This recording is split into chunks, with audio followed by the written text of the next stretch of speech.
రాష్ట్రంలో సర్కారు బ్రహ్మాండంగా వైద్య సౌలతులు అందిస్తున్నది. సర్కారు దవాఖాన్లను మా గొప్పగా తీర్చిదిద్దుతున్నామని సర్కారును నడిపే పెద్దలు మస్తు ముచ్చట్లు చెప్తూనే ఉన్నారు. కానీ మోక మీద మాత్రం పరిస్థితి గిట్లున్నది. ఓష్ని కథ సల్లగుండా పానాలు మంచిగా లేనోళ్లను దావకాన్లకు తీసుకుపోవాల్సిన అంబులెన్స్లనే దావకానకు అంటే రిపేరింగ్ కోసం షెడ్ కు తీసుకోవాల్సిన పరిస్థితి వచ్చిందిగా.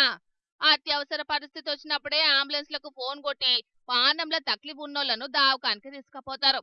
అసొంటిది అదే అంబులెన్స్ నడి తొవ్వల మీద ట్రాఫిక్ లాగిపోతే లోపటున్న పేషెంట్ల పరిస్థితి ఎట్లుంటదో ఒక్కపారి ఆలోచిస్తేనే బుగులు పడుతున్నది.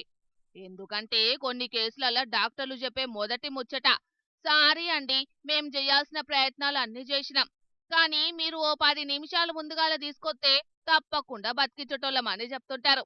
అసొంటి పరిస్థితే ఈ అంబులెన్స్లున్నోళ్ళకి వస్తే ఎంత పరేషాన్ ఉంటది చెప్పుండ్రి. ఈ 108 అంబులెన్స్ పోయేది ఓంగానే వికారాబాద్ జిల్లా తాండూరు ఫ్లైఓవర్ బ్రిడ్జి మీద ఆగిపోయింది. ఇక ఎంత స్టార్ట్ కాకపోయేటాళ్లకు ట్రాఫిక్ బాగా జమైంది. దీంతోని తొవ్వంటి పోయేటోళ్ళు అంబులెన్స్ సిబ్బంది కలిసి ఆ అంబులెన్స్ ను పక్కకు దొబ్బిండ్రు. ఆయన ఇట్లా అంబులెన్స్ లో ఆగిపోవడు ఇది మొదటి పారేం కాదు. ఇదివరకు కూడా చాలా మాటల గిట్లనే ఆగిపోయినాయి.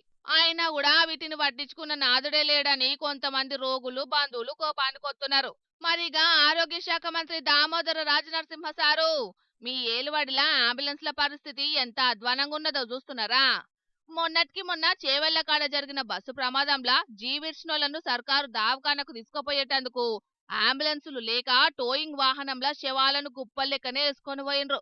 కాబట్టి ఇప్పటికైనా అంబులెన్స్ల పనితీరు మీద జర శ్రద్ధ పెట్టుండ్రని పబ్లిక్ డిమాండ్ చేస్తున్నారు. చూడాలి మరి సర్కారు వైద్య ఆరోగ్య శాఖ మీద ఏ పాటి శ్రద్ధ పెడతదో.